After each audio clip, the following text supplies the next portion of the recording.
Welcome to the Real Estate Way to Wealth and Freedom podcast with Jacob Ayers, providing actionable content to help you along your journey to financial freedom through real estate investing. As the premier asset class, real estate has helped ordinary people just like you amass fortunes.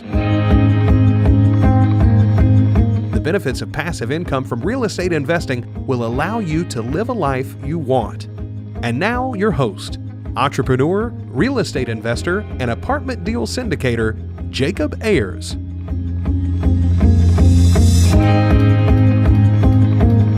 Hi, and welcome to the Real Estate Way to Wealth and Freedom podcast, episode 21. I'm your host, Jacob Ayers. Today our guest is Dr. Brian Robbins. Before entering the multifamily investment arena, Dr. Robbins owned a number of companies, including multiple medical practices, a coffee shop, a 1,500-member gym, and a number of real estate investments. These real estate investments included a small apartment complex, a 32,000 square foot retail shopping center, which houses his medical practice, and a number of single-family properties. Dr. Robbins received a congressional nomination to attend West Point Military Academy, but his lifelong passion for baseball led him to accept a collegiate baseball scholarship. He and his wife Anita live on a farm in South Central Virginia, where they have raised 10 children, including 8 that were adopted. Dr. Robbins is now fully committed to helping other people reach their financial goals using the Wellings Capital multifamily wealth generation platform. Today I welcome on the show Dr. Brian Robbins. Brian, how are you? Hey, I'm great. Thanks, Jacob. Hey, thanks for coming on the show. We certainly appreciate it. Absolutely. It's my pleasure. So, Brian, could you tell us a little bit about how you got started investing in real estate and what drew you to investing in the first place? Sure. As a physician, there's only so much you can do in one day. There's only so many patients that you can see in one day. And I finally figured out that after doing this for a while, that while I do make a good income and I do support my family, I wasn't, making up ground as fast as I would like to. You're kind of behind the 8 ball when it comes to investing as a physician because you've got such an extended educational experience, as many years as you are in school. You just kind of start the whole game late. And so I was looking for ways, initially I started off and I had my clinic and then I started another clinic and then I had another clinic and I realized it was just killing me on time and it wasn't, they weren't all they were cracked up to be. They seemed to, produce a little profit, but it wasn't worth the time effort. And I just got involved in real estate because I got interested in really not having to leverage my own personal time, but I was looking for an asset that was safe. I had lost some money in the markets before, and I think most physicians have a big target on their back when it comes to scams and different bad investments. And I certainly had been involved in a couple where people were trying to take advantage of us. And I just found that real estate was really stable, and I just really like to be able to go and visit, to go see, touch, and feel my investment. And it's better than a piece of stock paper, a little column, an electronic blurb that says, "Oh, you own a share of such and such." Well, I can go and I can visit any building I have, any house I have, whichever real estate it is. I can enjoy my land. I can, so there's lots of things that I just really like about having. If there's a downturn in the economy, as long as I didn't leverage myself too heavily. My investment's still going to be there when things start to turn around. People always need a place to live, and it's an evergreen business. And so that's the safety and just being able to not eat up my time were the 2 main factors that got me involved. Yeah, absolutely. I completely agree with you on having the tangible asset that you can go out and touch, paint, feel, see. It's there. You can understand it. You have a better grasp for it than, like you said, that piece of paper that just says, "Hey, you own a piece of stock." So yeah, completely understand that. So you've done a lot of things from owning your own medical practices. You've had a coffee shop, a gym, and some commercial real estate. How have you kind of found your path into residential real estate? Well, a friend of mine who's now my partner, we had been talking back and forth about different ideas, and he had a little bit more of a tolerance for risk than I did, and he had done a little bit of this and a little bit of that. He was always coming to me with these ideas and wanting me to invest with him, and he'd done everything from oil wells to man camps in North Dakota to just pretty much you just name it. He's definitely an entrepreneur, and some of them those things hit really big, some of them belly flopped, but he finally came across an idea with regards to multifamily investing, and he and I then ended up looking at it very closely, and we eventually decided that, hey, because of the risk reward ratios with regards to multifamily properties, and the low risk but the high reward if you do it right, we decided to get involved, and we decided to try to get involved in a big way. And so we began to search out some mentors and to look at some training programs, and it was because of my partner that he was the one that first kind of put it in front of me, and then we made the decision together to pursue it. Yeah, right. Okay. So you've been working in the medical industry as a chiropractor for quite some time now. That industry, just in general, when I think about it, I think long hours, lots of work, especially owning your own practices, multiple locations, sounds like a lot of time devoted just to that. So how'd you find time on the side to, start learning about real estate and getting started with it? I've always looked at, I have friends that have hobbies that cost them a lot of money. They spend a lot of money on toys and jet skis and boats and all those things. And I always wanted my hobby to be something that would either pay me a dividend of some type, whether it be educational or whether it be would produce income. So my hobby is really was how I kind of got started in real estate. So I just took the time that I had that I would have normally spent out doing something that was entertaining, and I just used that as my time to educate myself in real estate. Yeah, that's good. Yeah, certainly. There's some hobbies out there that are liabilities rather than assets, as Robert Kiyosaki would deem them. Exactly. So, Brian, can you talk a little bit about what you're working on now and some of your current projects?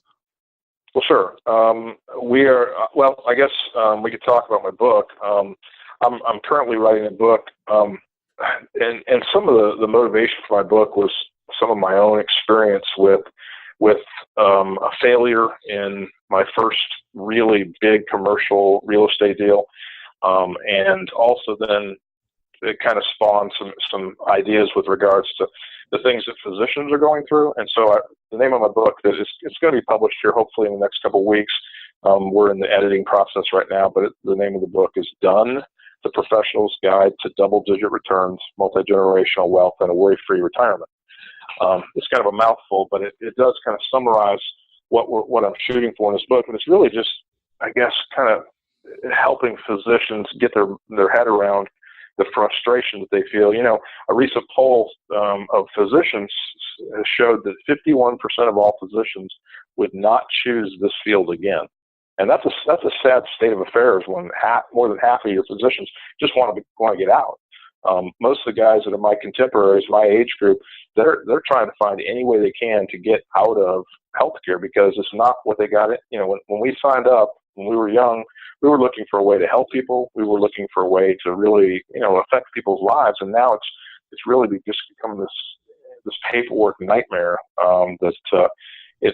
We spend more time on government mandated minutia and jumping through hoops and kind of going through that than we do actually caring for patients. And when the focus of our day is not on the patient's needs, but it's on fulfilling government mandated paperwork, it leaves a bad taste in your mouth. So really the book is just a treatise on how to generate some income for yourself, how to begin to create a wealth building engine that will produce enough income for you to, if you want to get out, if you want to stay in, because it's something you love and you love treating patients, you can do that. So it's kind of how to have your cake and eat it too. But I guess the core of the book is talking about how multifamily investing can kind of be the engine that shoots the rocket, as it were, in this situation. But that's really kind of what my biggest project right this minute, and I've been spending a whole heck of a lot of time on that over the last 6 to 8 months now.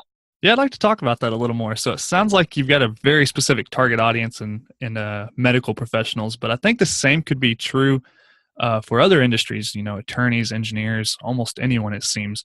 I recently heard some statistic that said over 50% of attorneys were medically or clinically depressed. And my background's in engineering, and I know many people who are, wanting to get out of the rat race and, work for themselves and be self-employed. And so maybe that book could, have an effect on other industries as well. Well, absolutely. In fact, I wrote it with that in mind. I did, in the title to say the professional's guide, and that's really kind of, I took physicians as for instance, my big idea, but it applies to attorneys, it applies to engineers, it applies to small business owners, dentists, chiropractors, physical therapists, anybody that really wants to change their future, anybody that wants to really take a hard look at multifamily investing. And it's really kind of written in everyday language. When you start to get involved with commercial real estate, if you ever talk to a broker or anybody that's on the inside, they have their own language. I don't know if you've really noticed that, Jacob, but it's like they just talk in this Yes, certainly. There's a lot of jargon. Yeah, there's a lot of jargon, and if you don't learn that jargon, then you kind of look like the newbie. That's for sure. But this is a book that talks about, okay, how do you get involved in commercial real estate? How do you do you want to do it on your own? Do you want to pick a sponsor to help you? Do you want just kind of talks about how do you pick a city, how do you pick a location, how do you pick a market, a sub-market, what do you look for when you target a specific property? It really kind of breaks it down into all those individual steps. And for the person who's just getting started, I guess it's just a good beginner's course. Yeah, great. So it sounds like you're urging people to follow in your footsteps and see the light you've recently seen, and kind of get out of the rat race and start building passive income on the side. So great. Yeah, it does that. It also talks about how to avoid being a target for. When I first got involved, my first big deal I mentioned earlier was. I bought a strip center that I moved my medical office into. We were outgrowing our current place, and so I talked to my accountant, who had been my accountant for a long time, and was a friend as well. And apparently, though, one of his other clients had a big strip center that was for sale, and I really leaned heavily on him because I didn't know that much about commercial real estate at the time, and I made some mistakes. I got involved in a project that I should have never been in the first place. And I found out that they were much better friends than I was with my accountant. And so I kind of got steered wrong. So in one of the chapters, I talk a lot about that. How do you find professionals that you can trust? How do you, avoid making the big mistake that I made and kind of reaching for that pie in the sky and just staying conservative, staying within, what your financing levels are, and not making that big mistake that'll really come back and bite you down the road. So that was another focus of the book as well. Yeah. So can we nail down a little bit about that retail center that you bought and what that deal looked like and how it ended up? Sure. So as I mentioned, I was in the process of I was growing rapidly. We had the medical business, and then we had medical doctors, chiropractors, and physical therapists. And we did a lot of rehab with folks that were having back pain, neck pain, and in the rehab process, we actually had a lot of gym equipment, and so folks would get to feel a heck of a lot better after they got through the program, and then they wouldn't want to continue working out. And there really wasn't a good gym in our town, and so we ended up buying a little gym to mix with this group of patients that wanted to keep working out. And so we had this pretty rapidly growing athletic club that we were developing. And so my accountant mentioned that he had a client that needed to sell this strip center, and they hadn't even completed it yet. There was two guys that were partners, and they were not getting along very well, and so they sold it to me. And I relied heavily on my accountant to, number one, tell me what it was worth, to number two, give me cost estimates for completing the project, and then number three, to help me make sure I got a good deal on financing. And he kind of failed on all three of those. And so number one, I didn't do due diligence. I really just put way too much trust in this individual. And so that, in my book, I really talk about how it doesn't matter who your professional is, you've got to do your own homework. And if you're going to spend a bunch of money, you better become at least as good an expert as you can in a shorter time as possible, or else you better pass on that deal. And so that was one lesson I learned, don't just depend on other people. And so I bought it at too high of a price. The cost estimates were way under what it ended up costing me to build out all the individual suites. And so not only did I pay too much, but then it cost me more than I expected.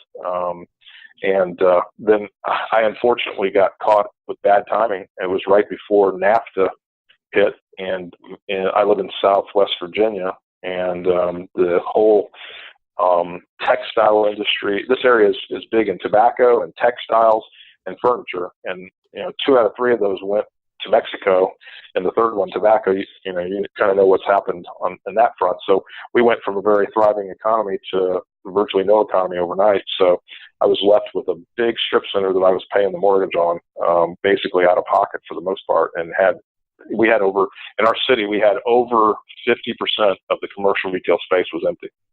And so it ended up being a pretty tough situation. I still have the building. I still have some tenants. It's still not full, but down the road, if I can get it full, I can guarantee you the very first thing I will do is sell it, and I will move every last time into multifamily properties. Yeah, that's interesting. I know a lot of investors these days are a little hesitant on retail just because what e-commerce has done to brick and mortar stores, and I always think at the end of the day, people have to have somewhere to live. So that's what really draws me personally to residential. But it's good that you've kind of stuck it out and turned a bad deal into something still manageable. And I'm sure you've learned from a lot of that. Yeah, if you buy a 100-unit multifamily property, or you buy a strip center of the size that I have, and those might be in the same cost arena. Mm-hmm. If you lose 10% of your tenants, if you lose 10 tenants out of a 100 building, you're at 90% occupancy. If you lose 10 tenants out of your strip center, you have no occupancy. Yeah. I can tell you that it's a big difference between the two, and keeping your tenants in there is very difficult in that retail space, unless, I can foresee if you're in a big city on a really great corner, or, there's just tremendous location, then, that may be a different situation. But like you just said, they're expecting, retail is going to continue to struggle for the foreseeable future because of e-commerce. Yeah, right. So on that deal, you said you leaned pretty heavily on your accountant, and it's a tall order for an accountant to be, tasked with doing the due diligence and all those things that you were leaning on that person for. So I'm sure since you've probably built a more round team, and that team's probably helped you out with your newer deals, right?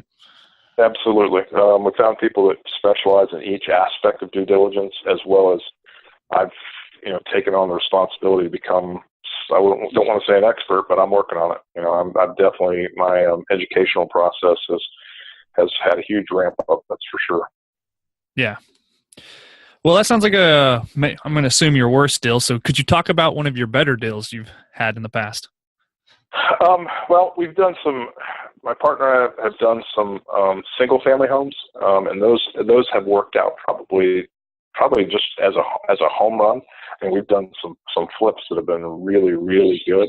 And we've also done some flips that have been really, really tough. You can, and my experience has just been, it goes all over the place, because when you're buying a single family home, you sometimes get good things get dropped in your lap, or some bad things get dropped in your lap. And so, we did one just this past, it was in October of last year, and we bought a house in the city that's close to us, and we were able to turn that thing in, I guess, about 3.5 months. There was about a $45,000 profit made, and there was only about $25,000 put into it. And it was one of those things where it was bought at the right time. Somebody was in trouble. They needed to get out of it quick. They had not abused the property. They had kept it nice. It was one of those ones where you just don't know until you get the doors open and you get inside. But we did very, very well on that, and it was a very short process, and it didn't take a lot of labor. And so that was kind of one of those being in the right place at the right time. So as far as a percentage-wise, that's probably been the best one we've done just to date. So that one we really liked. And if we could do them all like that, we wouldn't fool with anything else. But as you know, they don't all work that easily. So, right. So what does your investment criteria look like these days? Are you focusing mostly on multifamily? Are you still dabbling in single families as well? Or Yeah, we've kind of stopped the single family just because our focus has really shifted to multifamily, and our company Wellings Capital is put together an investor group, and so we are very diligently looking for properties that are in the large and growing markets. We're looking primarily in the South and Southeast, the Dallas, pretty much almost any town in Texas, just because of the way that the state is growing and how fast we look at different things like job creation for a city. We look at net migration. We look at schools. We look at crime. We look at I guess we've got about a 27-point checklist, and so we'll dial in first of all a city, and after we find a city that we really like, we'll put that on our list, and then we'll look at a sub-market within that city. And once we have the sub-market dialed in, then we look at individual assets. And what we really are looking for is we're looking for either C plus to B minus, maybe even a B property that basically needs a facelift, that has really great bones, that hopefully, the structural things are all in good shape. Hopefully the heavy lifting like exteriors or the roof has been recently done, but it really needs a facelift on the interiors. And so we're looking for a property that has a lot of value add aspects to it, where we can go in and we can take the interiors and we can put in some new cabinets, put in some doors on cabinets, repaint the boxes, put in countertops, maybe get a solid surface, put in vinyl plank flooring, put in new fixtures, put in new lighting. And from that point, then we can, when we start to look, and we do this ahead of time, but we look at what the competition, the comps, and that are close to this property. We look at the comp set to see what their values are, what they're renting for. And then once we look at that, we decide, okay, will this property now support these upgrades? And if we can get, $50 bump in rent, or we can get a $75 bump in rent because the comps that have already been upgraded are doing that, then that's a target for us. We also look at things like, there's a lot of great tools online, things like there's a program called Neighborhood Scout that you can look at, and it will tell you all kinds of great things about the neighborhood. Like, it'll tell you how the schools rank. It'll tell you what crimes happen. It'll tell you where the crimes happen. It'll tell you if it's breaking and entry, if it's just vandalism, if it's property crime, or if it's violent crime, personal crime. And so you can look at all these different factors. You can look at another one called Walk Score. Walk Score will tell you what the community around the property is like, as far as what you can walk to, what kind of amenities are there. So we'll look for things like that around a B or B minus property, and then we're looking to, right this minute, we're looking from 100 to 140 doors, and that's kind of our target. And the competition is incredibly fierce right now, Jacob. You probably know this, but we've put bids on. We've been in best and final on a number of properties in the last 6 months, and we've been close. But I'll tell you what, people are willing to overpay for these properties right now, and our investor group would not be happy if we did that. So we're still looking, still searching right this minute. We actually won a property in Chattanooga 2.5 months ago, and we got all the way to the point we had our purchase sale agreement in place. We had placed our earnest money down and got to the property, and had some problems with the property itself, with some mold issues and standing water and some real bad stuff that we found on due diligence. So we ended up having to back out of that one. But anyway, we're looking for those types of properties. And I like to, for the new investor, think about finding an old Mustang that just is like an old Shelby Mustang that just needs paint and some interior work, and it's going to be, it runs pristine. You put a little bit of money into fixing up those cosmetics, and boom, that's value on that car just, doubled. Well, the same thing with these apartment complexes. You can find one that's got great bones, that structurally is in good shape, but just needs some cosmetics, and then you can start to bump the rents and provide a nicer place for people to live. It makes a great investment, I'll tell you what. Yeah, that's great. You're talking about forced appreciation to those easy value add opportunities of just cosmetic facelifts, your interior paints, flooring, things like that. All really good into easy value add opportunities. Yeah. You're looking for things that don't have structural damage or need a new roof or new parking lots or extensive repairs. So yeah, that's Yeah, another. they are. So when you guys are looking at your demographics and economics of the market, you've kind of explained a couple resources you use, the Neighborhood Scout and the Walk Score. What are you guys using to look at economics of the market in terms of migrations, employment opportunities, things like that? So there's a ton of them, and it really just depends on what your preference is, and it's all online. We can completely evaluate an area without ever getting out of our living room lazy boy. If you got a laptop, you can get online and you can look at government websites, you can look at statistics, and some colleges have different websites. But that's basically, we look at some of those things. We look at, we try to stay right on track or on top of articles from national publications, MFE, magazine, Zumper Rent Report, just some things of that nature. Some of them have a lot of fluff and some of them are really hardcore data. And so it really just depends on what you would want to look at yourself. We use a combination of a little bit of both. We try to filter through a lot of information, a lot of those different things, and look at what are the economies of the city. Is the city investing in itself? What kind of fiber does the city have? Have they brought in a high-speed internet situation where we know that a lot of E-type companies are going to come there? Is that going to drive growth? What's the social culture like there? What's the entertainment culture like there? Are millennials going to want to come? You look to see what attracts renters, and jobs and great places to live attract renters. So those are the two main things we look at. And then of course we look at things like schools and crime and all those things as well. But we really do start off with the jobs and net migration and some of those things. And again, they're on government websites. There's just handfuls of those things that you can use.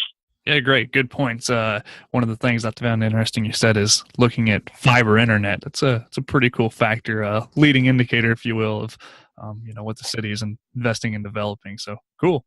Yeah. That was one of the things that attracted us to Chattanooga. Just about 4 or 5 years ago, they put in at the time, and I don't think it is now, but I think it was the single fastest fiber system in the country at the time. And now there's several cities that have added that, but that's really fueled some of their growth. They attracted the big VW manufacturing plant with their national headquarters, and it was partially because of the investment they made in the infrastructure. And so you start looking at some of those things, you get a feel for the city and the area, and how the folks that are driving the growth in the city, how progressive they are. And I think that bodes very well for an investment for 10 or 15 years. Yeah, right. Really good points. So you and your partners at Wellings Capital are looking for new acquisitions, 100 to 140 units. You mentioned Class C plus, B minus type properties with, just minor facelifts that are really needed. What are your future goals in terms of expansion of your portfolio? Yeah. So one of our partners, Wade Myers, is he is an entrepreneur extraordinaire. He's the CEO of 12 different companies. He has one of the fastest growing property management companies in the U.S. And he really kind of drives our vision. But our vision for the long term is most likely to go to 4 or 5 properties, 6 or 7 properties, and then our long term goals are really to set up a fund where people can come in and they can, if they want to invest a couple $100,000, they can spread it out over 5 or 6 or 7 properties and give a fund like that. It really does spread risk across a large geographic area. And so that's kind of our long-term goal. Both Paul and I, Paul's my other partner, we're very, motivated by some social ideas with regards to business helping I guess the term is social entrepreneurship is really what I was grasping for, but it's taking and being responsible corporate citizens, and not only being responsible corporate citizens, but investing in things we're passionate about. And we're passionate about human trafficking, and we're passionate about orphans. I've adopted 8 children myself. we adopted a sibling group of 7 Russian orphans, and then Wow. we've adopted another little guy now. Yeah, at the time it was, we were told by the guys at the embassy it was the largest Russian adoption in U.S. history. So not that we did it for that reason. It was all one family, and they were getting ready to split that family up and send them to 3 different countries. And so we had 2 of our own kids, 2 biologicals at the time. So it's a long story, but we got these guys, we got them here, we got them raised now, and they're all out on their own, and they're all doing pretty well. So it's something we're just really passionate about, and this is a business that will spin off a great deal of profits if done well, and if managed properly. And so we hope to, our long-term goals are to be the Tom Shoes or the Mercy Water of multifamily investing and multifamily properties. So that's our long-term goals. Yeah, I think those reasons why you have Brian are really fantastic. You said this business is going to spin off a lot of money if you do it right, and you guys are going to have plenty of success. And having that driver, that reason why behind you, is really going to keep that fire lit under you guys and drive you to do that much more. And you guys are already doing a lot of good in the world. I know you guys are very involved in helping human trafficking and through your adoptions and things like that. So that's fantastic. Yeah. I really applaud you guys. Well, thank you. I appreciate it. It's the other thing about this is a business where I'm at an age now where I want to be involved in things where there doesn't have to be any losers, and multifamily investing is so lucrative for everybody in the ecosystem can win. In other words, the seller can get a good profit for his property. The broker makes income when the property sells. The people that do the financing, the banks, will make a good income from when the debts are paid. The new owners will do well when they take a property and they turn it around and they do the cosmetic facelift and they begin to lift rents. The investors make good money because these properties just produce great income, and then even the tenants win because they get a nicer place to live, and investors are motivated to put their money there because of tax breaks and different things. And so it's just a win-win all the way around, and that's something else that attracted me to this. So another reason I'm really pretty excited about the multifamily space. Yeah, what a phenomenal business model. I mean, where else can you get all of those wins? Yeah, exactly. It's pretty cool. All right, Brian, so wrapping up here, we've got a lightning round, just a series of questions. We'll just fire them at you, and you just answer from the hip. How's that sound? Sounds good. There's no electric shock involved, right? No. Okay. All right, great. Okay, so what was your biggest hurdle getting started in real estate investing, and how'd you overcome it?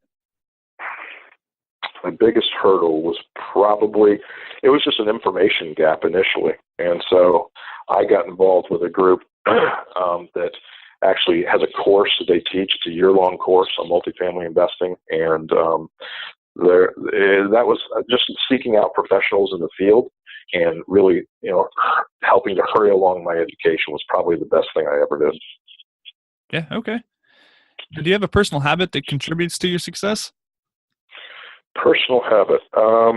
I guess I'm pretty stick-to-itive. I don't like to lose at anything, and so I'm going to stick with the process until I get it right. And so I think not taking no for an answer, and being willing to stick with something in the long run. I think that's probably one of my better attributes. Yeah, phenomenal. Do you have an online resource that you find valuable? I know you've mentioned several throughout the show, but yeah, those are all probably some of the best that we look at. The Multifamily Executive magazine is not. It's online, but it's also the hard. I'm kind of old school. I like the hard copy as well. So that's a great great resource as well. So I use that one. And how about you mentioned an online mentoring or coaching program? Is that right? Do you have something you'd recommend there? Yeah. The company is Multifamily Partners, and they're out of Richmond, Virginia. And Chad Doty is one of the lead guys there. Dan and Chad own that, and it is like I said, a year-long process. It's not cheap. It's fairly expensive, but they take you to their properties. They take you through a training program where you will learn everything that you need to know to start your own business. You can syndicate real estate deals after you're done going through that. that process, and they take you multiple times. You have on sites, and then you have where you actually go to a site, and they will train you for 3 days, and then you also have a lot of homework at home, and then they have all kinds of resources as far as their website and deals they've done, and those guys are really our mentors. So I love giving them a shout out. Yeah, cool. Okay, so what book would you recommend to listeners and why? Well, of course, being self-serving, I'd have to recommend my book when it comes out. But I will say, my partner Paul has written a book, and it's already on Amazon, and it's called The Perfect Investment. And so his is a great book on multifamily investing. It's targeted at just kind of a general group, and mine's a little more focused on the professionals, but his is a little more general, but definitely his is available as we speak, both electronically and paperback copies. So that one's a good one too. Yeah, so that's The Perfect Investment by Paul Moore. And then, of course, we have your book to be coming up called Done, The Professional's Guide to Double-Digit Returns, Multi-Generational Wealth, and Worry-Free Retirement, which we'll link both of those in the show notes. And we certainly look forward to yours coming out. Great. Okay, one last question. If you were to give advice to your 20-year-old self to get started in real estate investing, what would it be? Well, I have a 22-year-old son. I just told him this the other day, and it was don't wait. Do not wait to get involved in real estate. If I knew back then, what I know today, if I'd spent those years working at real estate as hard as I've worked at becoming a physician and going through all that I've gone through, I'd be a multi-millionaire. And so the biggest thing is get started, whether it's single family, whether it's just a duplex, whether it's a quad, a triplex, 100 units, whatever it may be. Get started, begin to learn the business, know you're going to make some mistakes. Don't be afraid of mistakes, because that's how you learn. And just keep pushing, because if you do it right, you get good mentors, and you're honest, and you work hard, it's going to pay off in the end by far. There's no doubt about that. I couldn't agree with you more. I think there's people who even got extremely early starts. I'm a relatively young guy, and I think anybody wishes they would have started sooner. So, absolutely, I wish I had to. All right, Brian, well, wrapping up, we certainly appreciate your time on the show today. Do you have any parting piece of guidance or advice you'd like to leave with our audience? I think that was, you just ask it. Don't wait and get started now. So jump into real estate as quick as you can. All right. Thank you, Brian. Well, we'll link your website and your podcast and book in the show notes. And we thank you for your time, and can't wait to talk to you next time. Great. Thanks for the invite, Jacob. Oh, absolutely. Thanks, Brian. Bye-bye. All right. That wraps up our episode today with Dr. Brian Robbins. I hope you're getting value out of this show, and I really hope you're enjoying it so far. If you are, please leave me a rating and review in iTunes, Stitcher, SoundCloud, iHeartRadio, or TuneIn Radio. And please, if you have any questions, feel free to reach out to me. If you want to just hear something specific or have a real estate question, I'd love to hear from you. You can contact me at info@jacobayers.com or find me on my site at www.jacobayers.com or connect with me on Facebook at The Real Estate Way to Wealth and Freedom Podcast. Till next week, signing off, I'm your host, Jacob Ayers. You've been listening to the Real Estate Way to Wealth and Freedom podcast, providing you actionable content to build your real estate empire. Nothing on this show should be considered specific, personal, or professional advice. Please consult an appropriate tax, legal, real estate, financial, or business professional for personal advice. The opinions of guests are their own. Information is not guaranteed. All investment strategies have a potential for profit or loss. The host is operating on behalf of the Real Estate Way to Wealth and Freedom, LLC, exclusively.